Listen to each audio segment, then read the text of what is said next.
తెలంగాణలో హైడ్రా హడలు పుట్టిస్తుంది.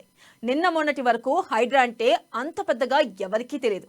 హైడ్రా అంటే చెరువులను ఆక్రమించిన బడాబాబులు అదిరిపోతున్నారు. హైడ్రా బలోపేతం అవడానికి దూకుడుగా పనిచేయడం వెనుక రాజకీయ కారణాలు ఉన్నాయా? తన బ్రాండ్ నిలుపుకునేందుకు రేవంత్ హైడ్రాను క్రియేట్ చేశారా? ప్రజానాయకుడిగా ఎన్టీఆర్, పాలన దక్షకుడిగా చంద్రబాబు, లీడర్గా వైఎస్, తెలంగాణ సాధకుడిగా కేసీఆర్, మరి సీఎంగా రేవంత్ రెడ్డి బ్రాండ్ ఇమేజ్ ఏంటి? ఈ దెబ్బతో వారి సరసన రేవంత్ నిలుస్తారా?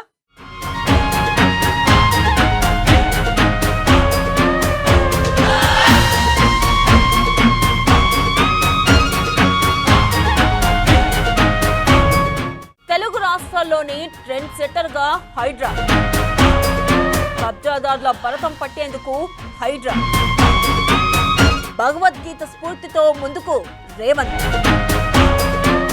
రెడ్డి సోదరుడు తిరుపతి రెడ్డికి నోటీసులు, ప్రజానాయకుడిగా పేరు తెచ్చుకున్న ఎన్టీఆర్, పాలన దక్షకుడుగా చంద్రబాబు బ్రాండ్, ఆరోగ్యశ్రీతో ప్రజల గుండెల్లో చిరస్థాయిగా నిలిచిన వైఎస్, తెలంగాణ అంటే కేసీఆర్, కేసీఆర్ అంటే తెలంగాణ, పేదల సీఎంగా క్రెడిట్ కొట్టేస్తున్న సీఎం రేవంత్, సాహసోపేతమైన చర్యలకు సిద్ధపడ్డ రేవంత్.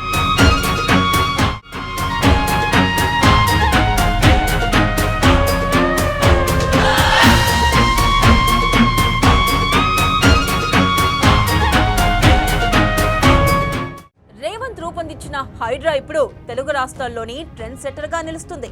హైదరాబాద్ లోని చెరువు భూముల కబ్జాదారుల భరతం పట్టేందుకు హైడ్రా ఏర్పడింది.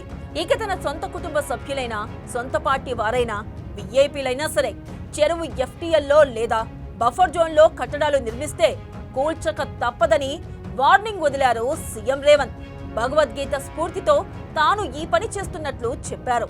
దానికి తగ్గట్టుగానే బీఆర్ఎస్ నుండి తన పార్టీలో చేరిన దానం నాగేందర్ అనుచరుడి కట్టడం, కాంగ్రెస్ నేత పల్లం రాజు బంధువుల కట్టడాలను హైడ్రా కూల్చివేసింది. ఎంఐఎం ఎమ్మెల్యేలు మహమ్మద్ ముబీన్, ఎంఐఎం ఎమ్మెల్సీ మహమ్మద్ మీర్జాకు సంబంధించిన నిర్మాణాలను చెరువు భూముల్లో ఉన్న ఆక్రమణల పేరుతో హైడ్రా కూల్చివేసింది.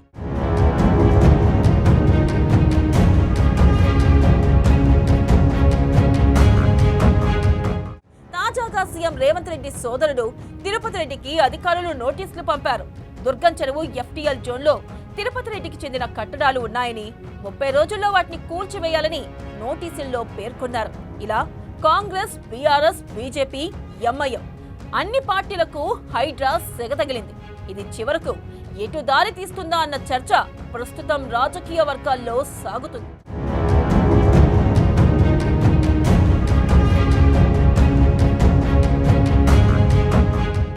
రాజకీయ నాయకులు ఏం చేసినా అందులో రాజకీయాలే ఉంటాయి. ఇది స్వయానా సీఎం రేవంత్ రెడ్డి ఓ మీడియా ఇంటర్వ్యూలో చెప్పిన మాట. హైదరాబాద్ లో చెరువుల పరిరక్షణ, పర్యావరణం వంటి అంశాలు ఉన్నప్పటికీ రాజకీయ ప్రయోజనాలు లేకుండా ఎవ్వరూ ఏ పని చేయరన్నది రాజకీయాలు ఏమాత్రం తెలిసినా అవగతమయ్యే విషయం. హైడ్రా పేరుతో జరుగుతున్న చర్చ గత కొద్ది రోజులుగా ప్రజల్లో బాగా నానుతుంది.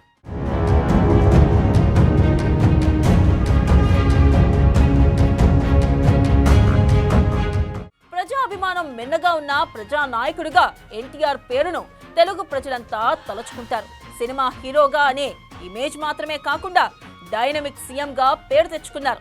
కిలో ₹2 బియ్యం, మహిళలకు ఆస్తి హక్కు, జనతా వస్త్రాలు, పటేల్ పట్వారీ వ్యవస్థల రద్దు వంటి పథకాలతో సంక్షేమానికి చిరునామాగా ఎన్టీఆర్ ప్రజల్లో చిరస్థాయిగా నిలిచిపోయారు. ఇప్పటికీ తెలుగు ప్రజలు అన్న ఎన్టీఆర్ అని తమ హృదయాల్లో ఆయన పేరును భద్రపరుచుకున్నారు.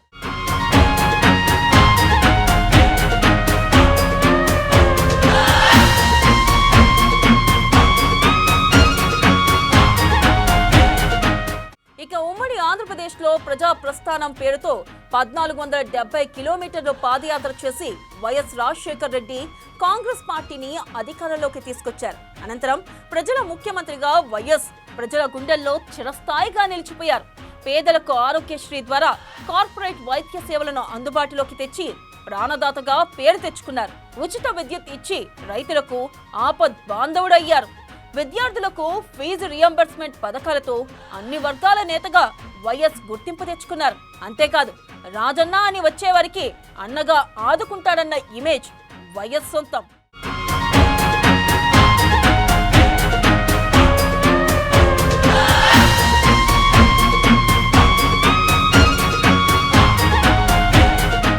తెలుగు రాష్ట్రాల విభజన తర్వాత తెలంగాణ అంటే కేసీఆర్, కేసీఆర్ అంటే తెలంగాణ అన్న ఇమేజ్ ను కేసీఆర్ సంపాదించుకున్నారు. అంతేకాకుండా రైతు బంధు, రైతు బీమా పథకాలు ప్రవేశపెట్టి తనకంటూ ఓ బ్రాండ్ ఇమేజ్ సృష్టించుకున్నారు కేసీఆర్.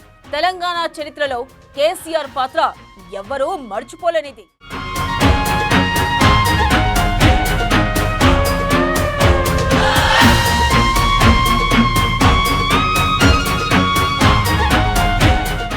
హైదరాబాద్ చెరువు భూముల్లో అక్రమంగా నిర్మించుకున్న కట్టడాల్లో దాదాపు 95% బడాబాబులవే.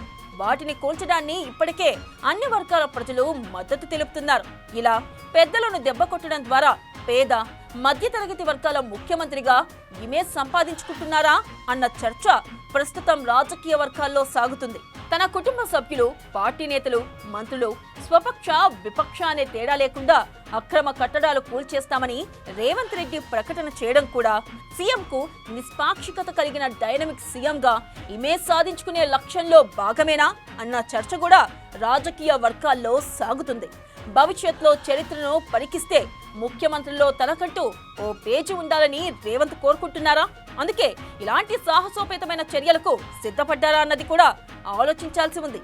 ఏది ఏమైనా రాజకీయ నేతల మౌనం వెనుక, వారు చేసే ప్రకటనల వెనుక, వారు చేసే చర్యల వెనుక రాజకీయ ప్రయోజనాలు ఉండడం సామాన్యమైన విషయం.